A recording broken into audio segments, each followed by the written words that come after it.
नमस्कार दोस्तों, कैसे हैं आप सब? आई होप आप सभी अच्छे होंगे।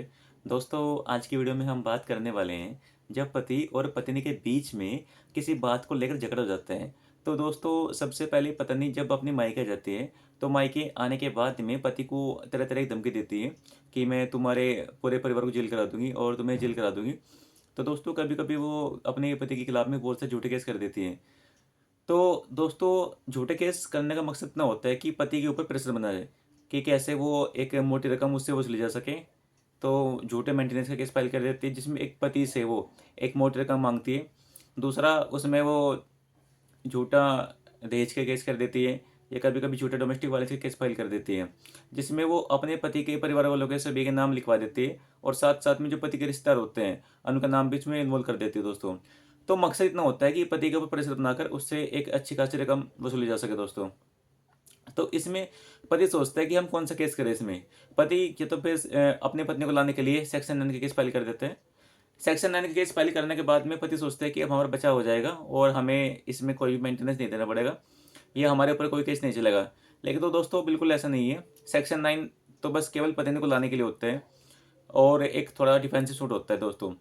कभी कभी दोस्तों, अगर पति के पास में कुछ ग्राउंड होते हैं डिवोर्स के तो वो डिवोर्स केस भी फाइल कर देते हैं, या कभी कभी उसके पास कोई ग्राउंड नहीं भी होते तब भी वो डिवोर्स केस फाइल कर देते हैं। डिवोर्स केस फाइल करने के बाद में दोस्तों कभी कभी ऐसा होता है कि पति के पास में कोई ग्राउंड नहीं होते हैं और वो डिवोर्स केस भी फाइल कर देता है दोस्तों। तो जो उस पति ने आरोप लगाए हैं डिवोर्स केस में अपने, उनको प्रूव नहीं कर पाता। जब दोस्त प्रूव नहीं कर पाता तो उसका डिवोर्स केस फाइल जो किया था उसने वो खारिज हो जाता है। और वहीं दूसरी ओर जब डिवोर्स केस पति फाइल करता है तो डिवोर्स केस में जो पत्नी होती है वो सेक्शन 24 की एप्लीकेशन लगाती है। वो बताती है कि मेरे पास कोई वकील करने के पैसे नहीं है, ना ही कोई आने जाने का किराया मेरे पास में है। तो दोस्तों, पति से ही पैसे मांगती है। तो यहाँ पर दोस्तों पति को दो मार पड़ जाती है कि एक तो उसका डिवोर्स केस फाइल जो किया था उसने वो खारिज हो जाता है, दूसरा वो पत्नी को एक्सपेंस देने पड़ते हैं उसको। तो यहाँ पर उसको कुछ हल नहीं निकलता दोस्तों। तो आज हम बात करने वाले हैं कि ऐसे में अगर यदि आपके साथ भी ऐसा हो रहा है, पति ने जो बहुत सारे झूठे केस आपके खिलाफ कर दे हैं, तो ऐसे में आप कौन कौन से सच्चे केस फाइल कर सकते हैं। यदि पत्नी झूठे केस फाइल कर रही है तो बदले में सच्चे केस फाइल कीजिए दोस्तों आप। तभी इसमें पत्नी ये फैसले वाली बात करेगी, नहीं तो उसका कुछ नहीं जाता, वो तो घर बैठी हुई आपके खिलाफ में केस फाइल कर जाएगी और उल्टा आपको नुकसान होने वाला है दोस्तों। क्योंकि हमारा भारतीय कानून है दोस्तों, इसने पत्नी को बहुत सारे अधिकार दिए गए हैं, लेकिन यहाँ वहीं पति के बहुत कम अधिकार है दोस्तों। तो आज हम बात करने वाले हैं ऐसे में पत्नी के खिलाफ में कौन कौन से आप केस कर सकते हैं।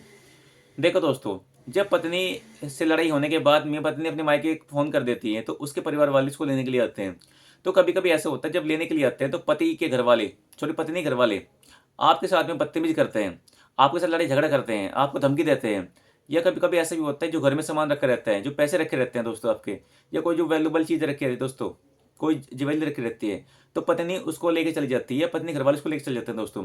बिना आपकी परमिशन को, बिना आपको बताए लेके चले जाते हैं दोस्तों।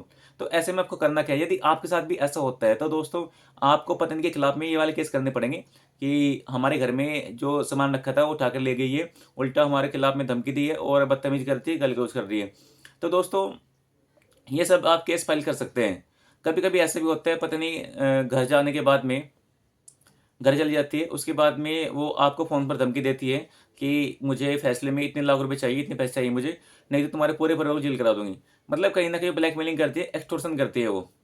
तो दोस्तों, एक्सटॉर्शन के लिए भी आप अपनी पत्नी के खिलाफ में केस कर सकते हैं कि हमारी पत्नी फैसले में मुझसे इतने पैसे माँग रही है और डरा धमका रही है कि नहीं तो तुम्हारे पूरे परिवार को जेल करा दूँगी दोस्तों। प्रयास ये कीजिएगा, यदि आपके पास कोई फ़ोन आता है, कोई फ़ोन कॉल आता है तो दोस्तों उसकी रिकॉर्डिंग कीजिए। तो ताकि आप कोर्ट में दिखा सकें कि मेरी पत्नी मुझसे पैसों की माँग कर रही है।